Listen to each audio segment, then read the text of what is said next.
des cours privés animés. Et c'est intéressant que ces mercredis soient animés par des élèves de l'école. Voilà, c'est un. Il nous est courant d'entendre dire « je suis fou amoureux d'eux ». Je viens de faire une folie aujourd'hui, je me suis acheté une voiture à $1 million. Ou encore, les hommes ont des folies meurtrières. Mais nous ne portons pas vraiment attention au sens réel de ces expressions-là. Ce que nous constatons, c'est que ces expressions que nous utilisons ont un rapport commun, la folie. Mais qu'est-ce que c'est la folie? Donc, c'est ce que nous allons chercher à démontrer aujourd'hui. Comment est-ce qu'on peut définir la folie? Et aussi, comment est-ce que la vision du fou a évolué au cours du temps. Lorsque nous faisons nos recherches et qu'on veut voir la définition de la folie, nous trouvons que la folie est un dérangement de l'esprit, une absence de raison, un manque de jugement. Mais ces termes-là, ces définitions-là sont assez abstraites. Nous ne voyons pas réellement ce que cela veut dire. Et nous restons toujours sur la folie est une perte de raison. La raison qui est notre faculté de logique, de réflexion, et c'est ce qui nous permet de vivre en société, de ne pas agir n'importe comment. Sauf que la folie a beaucoup d'aspects, et ces aspects-là sont très souvent étouffés. L'Encyclopédia Universalis nous a donné une forme de définition, permet une sorte d'ouverture à une nuance de la folie. Donc, je vais vous lire cet extrait qui est vraiment très important. Le terme de folie, bien antérieur à l'institution du langage scientifique de la psychiatrie moderne, n'a jamais eu vraiment cours dans celui-ci. Cette relative incompatibilité a une très grande signification. L'idée d'assimiler la folie à une maladie, de vouloir coûte que coûte qu'elle soit semblable en son principe aux autres maladies, en dépit de différences qui demeurent inconciliables envers et contre tout. Irréconciliable, merci, envers et contre tout, cette idée, quoique fort ancienne, n'a jamais pu s'imposer absolument. Même l'emprise décisive que la pensée scientifique exerce sur la culture occidentale n'a pu parvenir à opérer cette complète assimilation. Le concept de maladie mentale ne recouvre donc pas purement et simplement celui de folie. La folie est souvent enfermée dans une case. C'est le fait d'agir sans raison. C'est le fait d'être fou, de tirer des pierres, etc. La folie est un terme que l'on utilise souvent, mais qui n'a pas de définition fixe. Tout simplement parce que la folie varie selon l'individu, varie selon la société dans laquelle nous vivons, selon nos mœurs, nos principes, etc. Mais comment est-ce que la vision du fou, du vrai, le clinique a évolué au cours du temps? Au Moyen Âge, nous pensions que le fou était celui qui était possédé par le malin, par le diable, puisqu'il faisait des choses qui étaient étranges, comme par exemple il mordait les gens, ou il voyait des choses qui n'existaient pas. Donc puisque nous étions superstitieux et que nous n'étions pas forcément avancés dans la science et la recherche, nous avions tout simplement assimilé cela à l'irréel, au mystique. Sauf qu'à partir du XVIe siècle, on a commencé à s'intéresser un tout petit peu, vraiment très légèrement, au fou, en disant que c'était un homme qui ressentait un mal intérieur, mais sans vraiment prêter attention à ce qui le rongeait réellement. Puisque nous avions dans la littérature des personnages comme Oreste, dans Andromaque de Racine, où c'est un personnage assez complexe qui s'est laissé berner par Hermione, une femme, et qui a fini par perdre la tête. Mais l'expression perdre la tête n'a même pas été vraiment développée. Ce que nous savions, c'est qu'il a fini par se suicider et qu'il a perdu la raison. Et c'est à partir du XIXe siècle qu'on commence à s'intéresser au sens clinique de la folie, aux symptômes, à comment est-ce qu'on devient fou. Mais nous n'avons toujours pas cette réponse-là. Ou quels sont les facteurs qui favorisent le développement de la folie. Nous savons que le fou a des tics. Nous savons qu'il peut avoir des troubles du comportement, comme un comportement agressif, méfiant. Il peut être émotionnellement instable. Il peut souvent pleurer, souvent être en colère. Il peut aussi avoir des hallucinations auditives, visuelles, physiques, comme des sensations, comme si quelqu'un était avec lui. Mais ce ne sont que des idées abstraites. Et le problème qu'il y a avec la définition de la folie à partir du 19e siècle est que, tout simplement, nous ne nous intéressons pas à ce qui touche réellement le fou, à ce qui le ronge réellement, mais tout simplement aux caractéristiques qui nous permettent de les classer. Comme, par exemple, nous avons la schizophrénie, la bipolarité, les troubles de la personnalité multiple, sans vraiment savoir ce que c'est, sans vraiment prêter attention à ce que ressent le fou. Parce que ce que font les psychiatres, eh bien, ils étudient les personnes, les fous, les patients, comme des chercheurs étudieraient, je ne sais pas, une relique, tout simplement pour pouvoir dire aux autres chercheurs, j'ai trouvé une relique égyptienne. J'ai trouvé un fou qui présentait des symptômes de la paranoïa ou de la schizophrénie.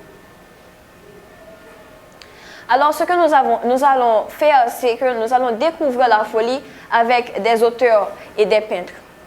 Nous avons toujours cette pensée que la folie n'atteint que les autres, que ce n'est jamais nous, que c'est le voisin, l'artiste, le chanteur, peu importe, c'est toujours les autres et jamais nous-mêmes.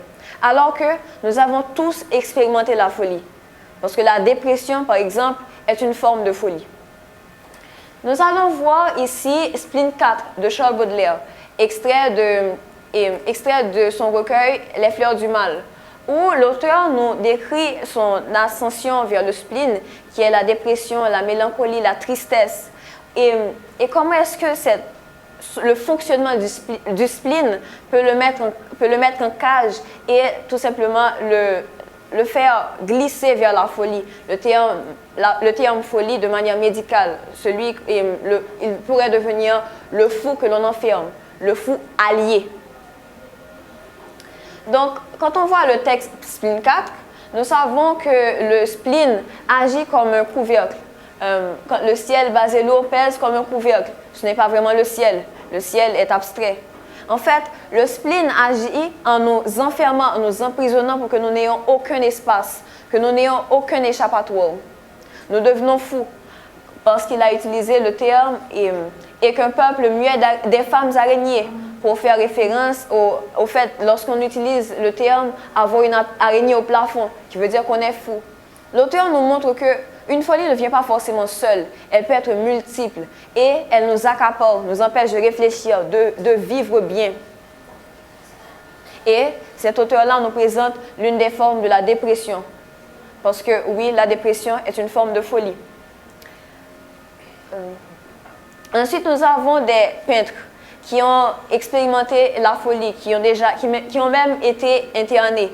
Nous avons par exemple Vincent van Gogh, qui pendant une période de sa vie, enfin le reste de sa vie, eh bien, il a, entre guillemets, perdu la tête, puisqu'il s'est lui-même coupé l'oreille à cause d'une crise de paranoïa. Sauf que, qu'est-ce que l'on avait remarqué, c'est que Van Gogh, après avoir fait ce qu'il a fait, après avoir suivi des thérapies, il a commencé à avoir un besoin indéchiffrable de se peindre, de faire des autoportraits. Parce que pour lui, eh bien, qu'est-ce qu'on a découvert, c'est que pour lui, le fait de se peindre lui-même pouvait lui permettre de s'accrocher à sa conscience, à sa raison, à ce qui le constitue réellement. Prenons Guy de Maupassant. Maupassant est un auteur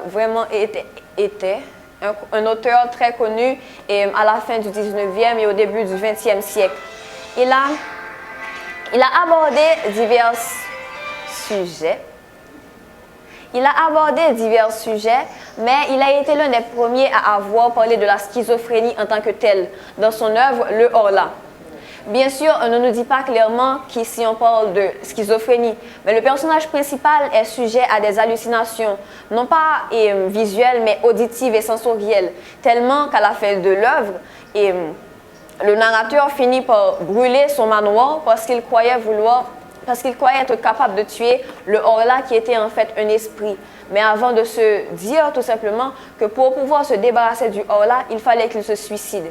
Et c'est l'un des symptômes, c'est l'une des finalités d'une personne qui souffre de troubles psychiatriques. Il pense toujours qu'il faut que la finalité pour lui, le moyen de rédemption pour échapper aux persécuteurs qui existent dans sa tête, donc pour échapper à lui-même, il faut alors qu'il mette fin à ses jours. Ici, je vous présente deux tableaux différents. Un de Tony Robert Fleury et l'autre de Johann Heinrich Fuseli. Bref. Ici, nous avons, précisément ici, dans celui de Johann, de Fuseli, nous avons une image typique du fou. Il a les yeux exorbités, il a l'air étrange, il a l'air à l'ouest, anormal. Ce sont l'une des... Pour nous avons tendance à voir le fou comme quelqu'un qui est anormal, qui fait des gestes bizarres, qui n'est pas comme les autres. Alors que nous pouvons côtoyer tous les jours des personnes qui souffrent de troubles bipolaires, de paranoïa, de tout type de maladies. Et ce qui est fascinant dans la folie, c'est que puisqu'elle varie selon chaque individu, il n'est pas toujours facile de les reconnaître ou de les classer. Ici, nous avons le tableau de Fleury, de Robert Fleury, où nous avons, c'est un asile psychiatrique, et ici nous avons une femme qui est considérée comme folle puisqu'elle n'est pas vraiment vêtue, et nous savons que dans ce temps-là, dans ce siècle-ci, les femmes qui ne s'habillaient pas, qui n'étaient pas entièrement vêtues, étaient vues comme des prostituées, ou alors elles étaient vraiment très mal vues. Et comment est-ce qu'on est en train de la manipuler représente tout simplement comment est-ce qu'on observait les fous auparavant. Puisqu'on ne les comprenait pas et qu'ils étaient anormaux, on faisait des expériences sur eux. On les mettait dans des bains glacés, on les électrocutait, que ce soit, mais plus précisément au niveau du cerveau, pour pouvoir arranger, pour pouvoir contrôler la folie. Et il y a même eu des études qui ont été démontrées en psychiatrie que lorsqu'on donnait une certaine décharge à une zone du crâne, eh bien le patient pouvait oublier tout ce qu'il avait connu et on pouvait en quelque sorte guérir son mal. Mais souvent, le mal revient, puisque parfois cette maladie-là parfois la folie peut être pathologique. Et ici, nous avons d'autres fous qui ont l'air délaissés, tristes, un peu lasses. Et nous ne savons pas de quoi ils souffrent. Ils sont plus vus comme des bêtes de foire, mais pas comme des humains en tant que tels. La folie est indéfinissable parce que nous avons beaucoup trop de types, beaucoup trop de visions différentes. Les individus sont beaucoup trop différents pour pouvoir savoir si sa folie est celle de l'autre. C'est pourquoi nous pouvons résumer la définition de la folie par la perte de raison, même si cette définition-là ne veut pas vraiment dire grand-chose. On ne comprend pas la folie parce qu'on ne la vit pas comme celui qui est victime de celle-ci. C'est pour cela qu'on dit souvent que la folie existe par rapport au regard de l'autre, que c'est l'autre qui nous fait sentir que nous sommes fous, puisque c'est lui qui est l'être normal et que c'est lui qui peut savoir pour nous si ce que nous savons, si ce que nous faisons va à l'encontre des règles de la société. Et la folie n'atteint pas seulement les autres, mais nous-mêmes, puisqu'il y a beaucoup de maladies, beaucoup de maux que l'on ressent qui font partie de ce type de folie-là. La dépression, l'anxiété maladive, les TOC, les troubles du comportement, même des penchants lunatiques. La folie est indéfinissable, mais elle atteint tout le monde. Puisque nous parlons d'expérience de la folie, alors je suis venue avec un court-métrage où c'est une sorte d'animation où on nous présente l'ascension, comment est-ce qu'un homme qui se croyait normal, eh bien, a commencé à sombrer vers la folie et notamment comment est-ce que ces symptômes schizophrènes se sont développés. Moi, j'ai pas toujours été là, hein. Je veux dire, avant, j'étais normal. Enfin, avant que ça n'arrive, j'aurais été allongé là, sur le divan, et non ici, dans le vide, à 91 cm du divan. Enfin, précisément à 91 cm de là, où je devrais me trouver. Il va continuer. Tout ça, c'est de sa faute. Météorite de 150 tonnes, bon sang. Ça laisse des traces.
Et donc, finalement, il n'y a pas eu de dégâts.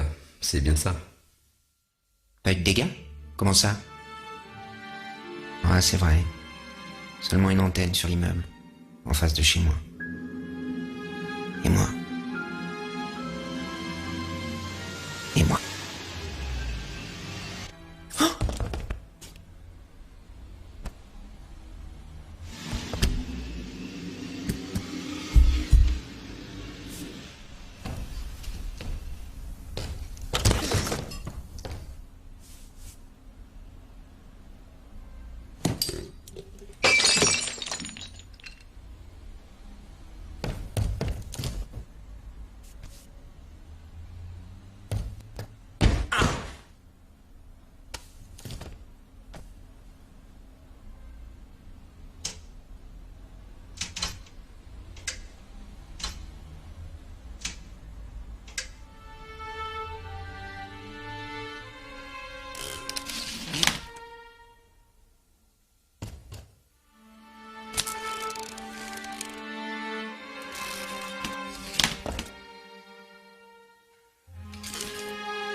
Allô?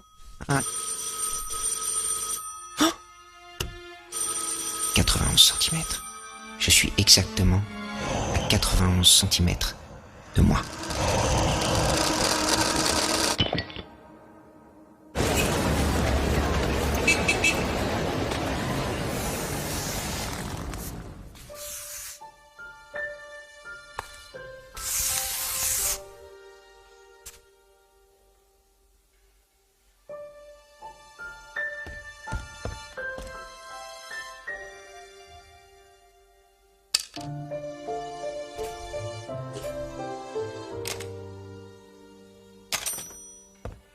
Après, c'est juste une question d'organisation. Il faut rester organisé, c'est tout.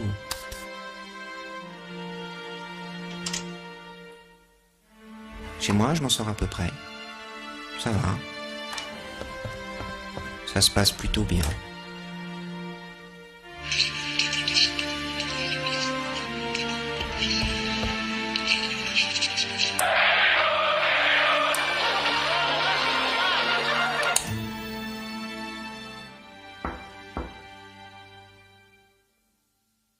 Mais évidemment, on peut pas tout prévoir.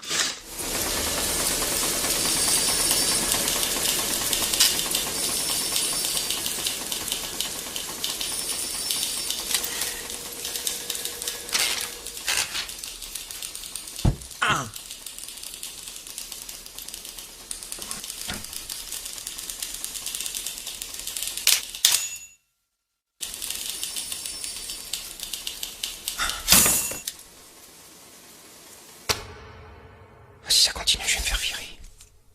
J'y arriverai pas. Pas comme ça.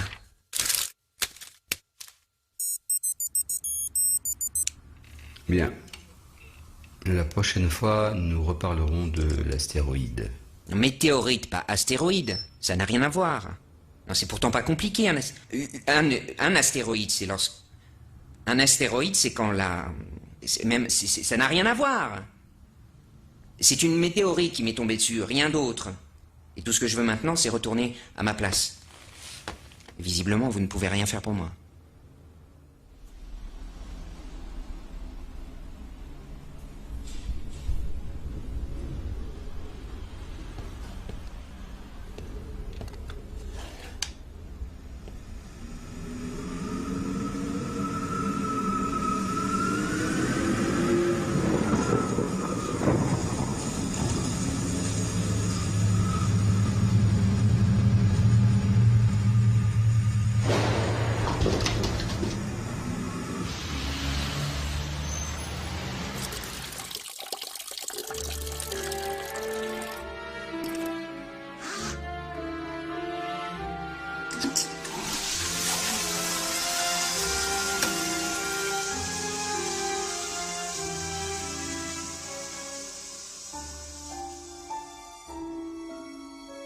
Oui, maman? Non? Non, mais moi non plus, je t'entends pas très bien. Écoute, j'ai bien réfléchi. C'est peut-être pas une bonne idée que tu viennes me voir maintenant. Non. Non, j'ai pas dit que ça ne me faisait pas plaisir de te voir. Non, c'est juste que... Non, j'ai vraiment beaucoup de travail. Je suis complètement...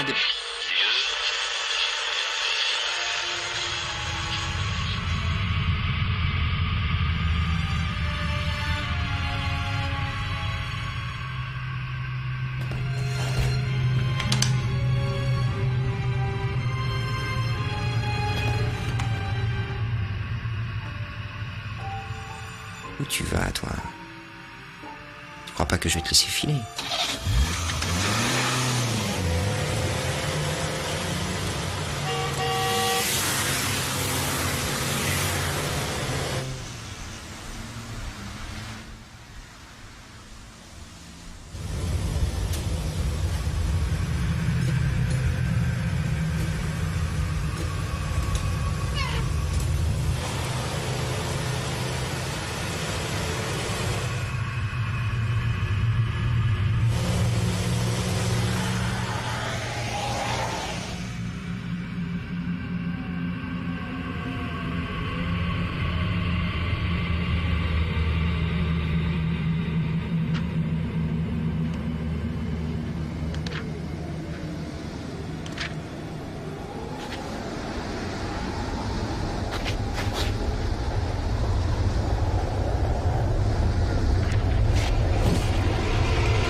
Comment vous sentez-vous? Qu'est-ce qui vous amène ici, monsieur de Bruce?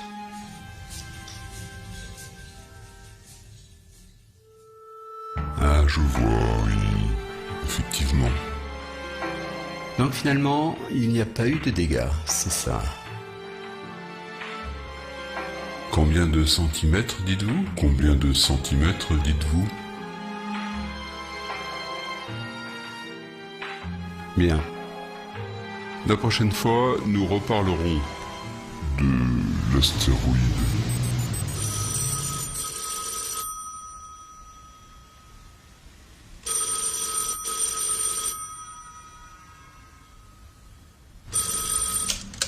Allô, Henri? Henri? Je sais pas ce que tu as, mais je commence à m'inquiéter. Ton oncle Jean m'a dit qu'il t'avait croisé dans la rue. Et tu lui as même pas dit bonjour. C'est pourtant lui qui t'a trouvé ton travail. Henri? Henri. Henri.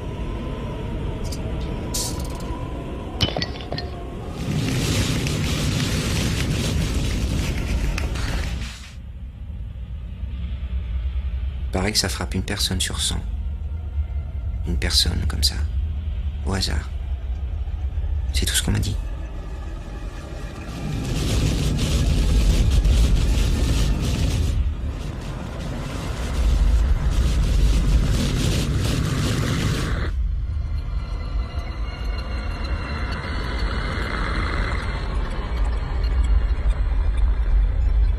On ne précise jamais aux gens de combien ils sont fous.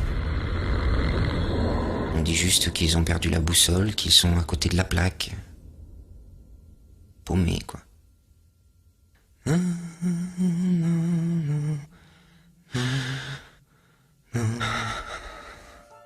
Alors un peu plus, un peu moins, finalement. À quoi ça peut servir de savoir? De savoir de combien de centimètres on s'est éloigné. La seule chose dont je suis sûr aujourd'hui, c'est que d'où je suis, ça me fait plus rien. Plus rien. Oh, je suis là. Je suis là. Par ici. Je suis plus là. Non. Je suis là. Oh, hé. Oh. Je suis là. Donc ici, nous avons eu un court-métrage nous montrant comment est-ce qu'un schizophrène s'est détaché de lui-même. Il n'était pas réellement à 91 cm de lui-même au début du court-métrage. Non, en fait, comme au début, lorsqu'il était sur le divan, vous aviez vu qu'il était séparé de celui-ci. Sauf que pendant un moment, un laps de temps, le réalisateur ou le dessinateur a montré qu'il était sur le divan. Il nous a permis de voir, non pas la perception du malade, mais ce que le psychiatre voyait lui-même. Le malade était sur le divan, mais dans sa tête, il n'y était pas. Si on veut interpréter ce qui s'est passé, et la météorite ou l'astéroïde, etc., on va remarquer que l'astéroïde pourrait symboliser sa folie. Il n'avait pas compris au début que c'était celle-ci qui était la cause de cette sensation de détachement de lui-même. C'est pour cela qu'il avait cherché à reproduire le même processus pour pouvoir retrouver son corps. Sauf que on a remarqué qu'en laissant l'astéroïde venir vers lui, eh bien, il s'est encore plus éloigné de lui-même. Et cette conscience qui était en train de parler, de narrer toute l'histoire, était en fait sa raison. C'était ce qui lui permettait encore de penser normalement. Et à la fin, lorsqu'on l'a vu être dans le noir comme englouti, c'est pour montrer cette perte de raison, comment est-ce que la folie a fini par gagner du terrain et comment est-ce qu'il s'est perdu. Ce n'est pas seulement la raison qui s'est perdue, mais la dernière fois, lorsque je vous ai parlé du moi, du ça et du surmoi, en fait, c'est son moi qui a disparu. Parce qu'il est dominé par la folie, par ses hallucinations, par cette pensée d'être séparé de lui-même de plus de 91 cm, puisqu'à la fin, il n'était même plus à côté, mais à côté, au fond.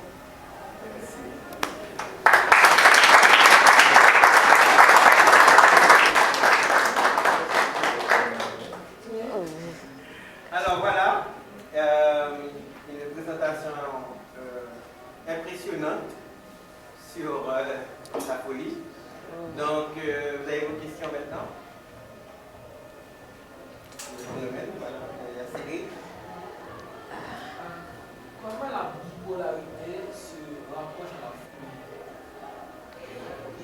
folie? La bipolarité est une forme de trouble de la personnalité multiple. C'est en fait c'est un être qui est comme scindé en deux. On a le dépressif, c'est souvent ce profil-là que l'on trouve. On a le dépressif qui se sent mal, qui est conscient du fait qu'il est séparé en deux, qui souffre tout le temps et qui regrette chaque action qu'il fait, puisque l'autre personnalité est le narcissique. Il est méchant, il aime manipuler la plupart du temps. La bipolarité fait partie de la folie parce que c'est un trouble cognitif, c'est une croyance, ce n'est pas matériel, ce n'est pas explicable par la logique, parce qu'une personne ne peut pas être divisée en deux, ne peut pas être scindée en deux et y croire réellement. Si on fait des tests, ce sera un seul cerveau, non pas deux. Si la personne change de personnalité, ce ne sera pas un corps, une apparence différente, ce sera toujours la même personne, mais avec des réactions différentes, un comportement totalement opposé, et c'est pour cela que la bipolarité rentre facilement de la folie. Puisqu'on avait bien vu au début que la folie était le fait d'aller à l'encontre de la raison, à l'encontre de ce qui peut être expliqué concrètement. Et parfois abstraitement, mais vraiment dans le sens du vrai, du réel. Parce que ce que le bipolaire ressent et ce qu'il fait n'est basé que sur un univers assez irréel pour les êtres normaux. Une question, Monsieur Richardson? Oui, je voulais poser deux questions et faire une remarque. La remarque d'abord, c'est qu'il y a deux grands absents parmi les grands fous que tu as cités. Il manque Antonin Artaud. Et bien sûr, Antonin Artaud, on sait qu'il est passé à la fin de sa vie, il est passé par divers centres médicaux et qu'il a fini sa vie dans la folie. Et puis il y a Althusser, même si ce n'est pas un poète, mais Althusser a fini par égorger sa femme. On a besoin de ces deux exemples, de ces deux personnages pour illustrer la folie au niveau de ceux qui pratiquent, qui sont des intellectuels au sens propre du terme. Et les deux questions, la première c'est le terme folie. Est-ce que c'est vraiment opérationnel aujourd'hui?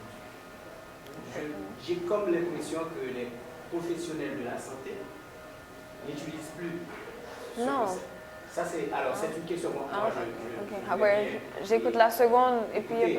Et la réponse, et puis c'est très relatif. Et la folie, depuis Georges Devereux et le mouvement anti-psychiatrie et Foucault, c'est-à-dire quelqu'un qui est fou de ce côté peut être quelqu'un qui est normal de l'autre côté. Oui. Donc est-ce que ça, je sais pas, tu n'as pas touché cet aspect-là, ces deux aspects-là. Oui. En fait, oui, et la folie est assez subjective. En fait, elle est très subjective et elle peut être définie dans le domaine médical, dans le domaine comportemental, etc. Vraiment, cela dépend du référentiel. Tout dépend de selon quel regard est-ce qu'on l'observe. Si on prend la folie dans le sens médical, dans le sens clinique du terme, on va voir que c'est une question de symptômes, comment fonctionne le cerveau, certaines réactions que le patient ou le sujet aura. Mais lorsqu'on voit au niveau sociétal, donc lorsqu'on est par rapport aux normes, on peut considérer un être fou, une personne qui pourrait être pourrait la considérer comme folle lorsqu'elle agit à l'encontre de ces normes-là. Par exemple, si j'ai envie d'uriner, le fait de prendre mon pot ici et d'uriner peut être une action totalement folle par rapport aux normes de la société. Vraiment, la folie est très subjective. Parce que on ne peut pas c'est ça l'un des problèmes majeurs de sa définition. Parce que puisqu'elle dépend du regard de l'autre, de comment est-ce qu'on la définit, selon quels critères, eh bien elle varie et change. C'est pour cela qu'on a fini par conclure que c'était une perte de raison. Parce que ce soit scientifiquement parlant ou socialement parlant, ou peu importe le référentiel que l'on choisit, la raison reste la raison. C'est un terme universel. Donc, le fait de dire que l'on perd la raison, ça peut représenter que l'on perd nos repères physionomiques normaux, que l'on perd nos repères par rapport aux normes de la société, par rapport à notre éducation, etc. L'autre question, je ne me souviens pas de la seconde question. C'est concernant là, tu as répondu à la question qui a rapport à l'aspect relatif Oui. de la folie. Mais c'est la question de l'utilisation du terme. Parce que j'ai l'impression que c'est un mythe. Il y a un mythe qui est fondé sur la folie. Oui. Mais l'utilisation du terme aujourd'hui, Il il n'y a pas c'est pas une manière aussi de marginaliser certaines personnes. Par exemple, je dis à M. Sonouf, est-ce que l'usage de ce terme n'est pas une sorte de... Il n'y a pas une flétrissure. Lorsque je parle de il n'y a pas une flétrissure à l'égard de en quoi je peux me positionner pour dire que moi j'ai la raison, elle est à moi et que l'autre ne l'a pas. Sur quoi je peux me baser moi-même?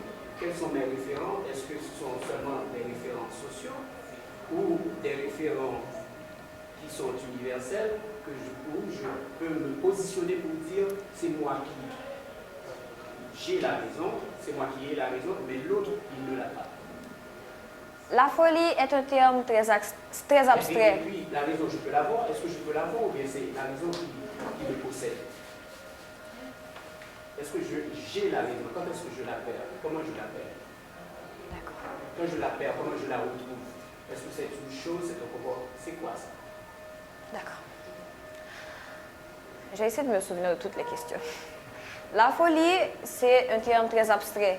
C'est pour cela que les psychiatres ont décidé de ne plus utiliser le terme fou, mais plutôt personnes souffrant de troubles cognitifs, troubles psychiatriques, pour pouvoir séparer les idées reçues des faits réels. La folie est un terme très abstrait parce qu'on n'éduque pas assez les gens par rapport à cela. C'est comme un sujet tabou. Parce que lorsqu'on dit qu'une personne est folle, c'est toujours vu de manière péjorative. C'est pour ça qu'on peut utiliser cela et qu'on peut l'utiliser pour marginaliser quelqu'un, pour le mettre de côté.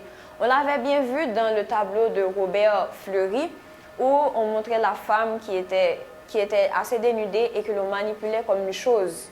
Et elle était vue comme une bête de foire, non pas comme un être humain, mais comme cette chose fascinante et incompréhensible que l'on aimerait expliquer. Donc, oui, donc la folie, c'est très abstrait et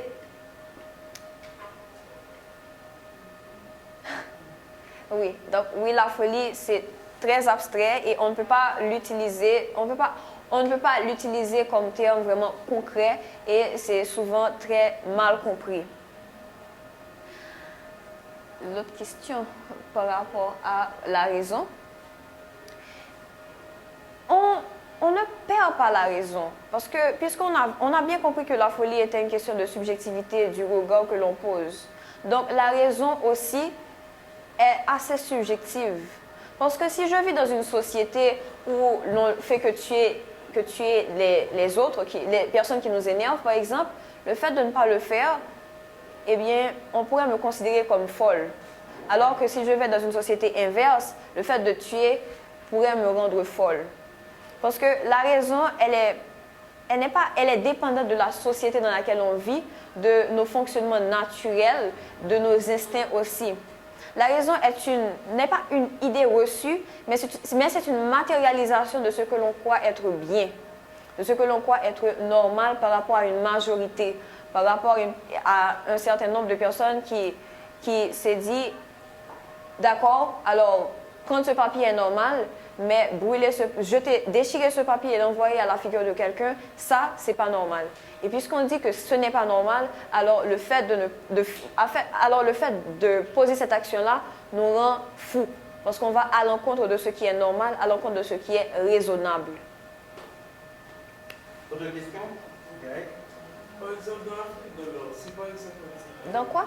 De la folie de l'or. La folie de l'or, c'est le thème de ton exposé? Non, l'expérience de la folie. Oh, okay. Mais tu as parlé de la folie de l'or, non? Oui. Oui, mais quand pour l'exemple, dans ta vie, quand il y avait des étrangers qui agissaient d'une manière différente des autres, jusqu'à maintenant, on l'appelait étrange. Oui. Mais est-ce qu'on peut dire que quand ta folie et que quand ton étrange qui affecte les autres d'une manière qui leur est néfaste, c'est à ce moment-là que c'est la folie dans son sens même, dans son sens subjectif? la folie ne dépend pas des actions que l'on pose, des conséquences des actions sur les autres. Elle dépend de notre positionnement par rapport à la raison. C'est un peu comme dans le court-métrage, lorsqu'on voit que le personnage est à 91 cm de lui-même. Il est séparé de sa raison. Il est séparé de ce qui est normal.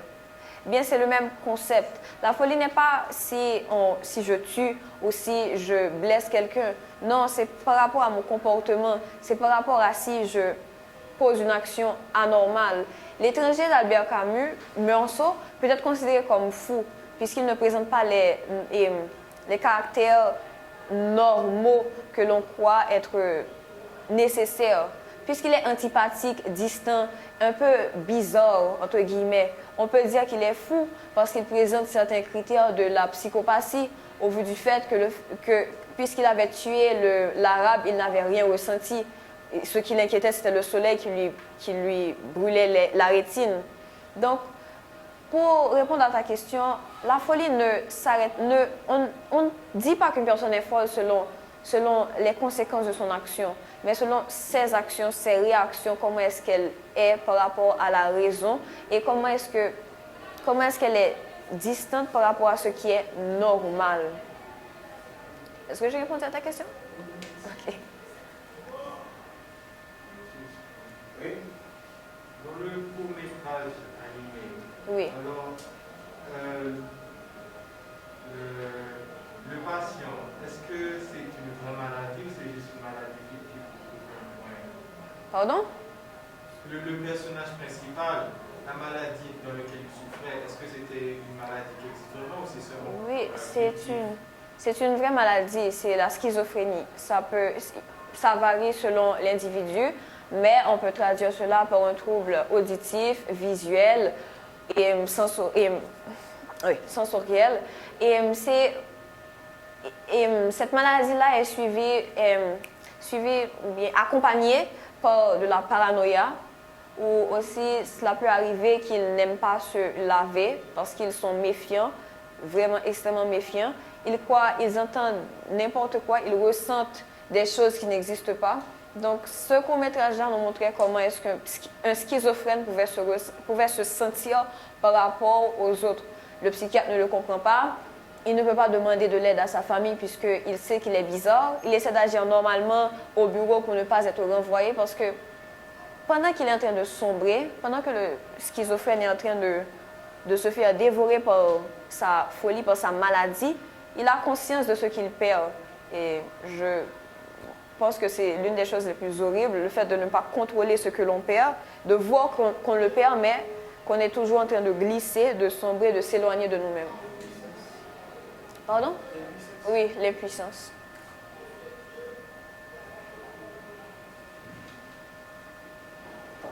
Est-ce que le narcissiste est un fou? Narcissique est un fou? Est-ce que Oui. Pierre est un narcissique? Tout dépend de où ta morale se place, où ta raison se place. Si pour toi, être fou, c'est manipuler les gens, donc oui, un pervers narcissique peut être fou. C'est ça le problème du terme, de la folie. Utiliser le terme fou est tellement abstrait. C'est pour cela qu'on ne peut pas définir cela et c'est pour cela qu'on n'a jamais compris ce que cela voulait dire. Être fou dépend de ce que tu crois être raisonnable.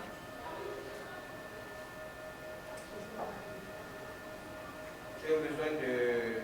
On a terminé avec la présentation de l'Océan. On applaudit.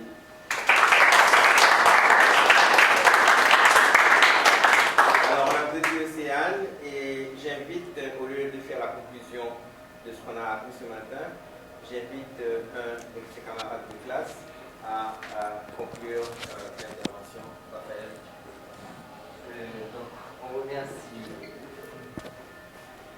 On remercie Océane pour cette intervention. C'est pour le micro, je suis là. Oui. Donc, et parce qu'elle a su nous apprendre certaines choses, nous démontrer la subjectivité de certains aspects et de la folie notamment particulièrement, de démontrer à quel point dire qu'être fou, c'est ça dépend vraiment du milieu où on se trouve, de notre façon de concevoir les choses, du raisonnement qu'on pense être muni. Mais encore une question qui se pose, est-ce que la raison elle-même, elle est concrète? Est-ce que ce n'est pas une conception, elle aussi, d'une façon de voir qu'on nous impose presque? La société elle-même, est-ce que comme par exemple, si vous vous trouvez dans la société, dans une société comme elle avait dit, qui conçoit qu'il faut tuer, et c'est ce qui est normal, vous raisonnez de façon à ce qu'il faut tuer, alors que dans une autre société, votre raison vous amène à ne pas tuer. Donc c'est pour montrer la relativité de ces deux termes. Et donc, merci.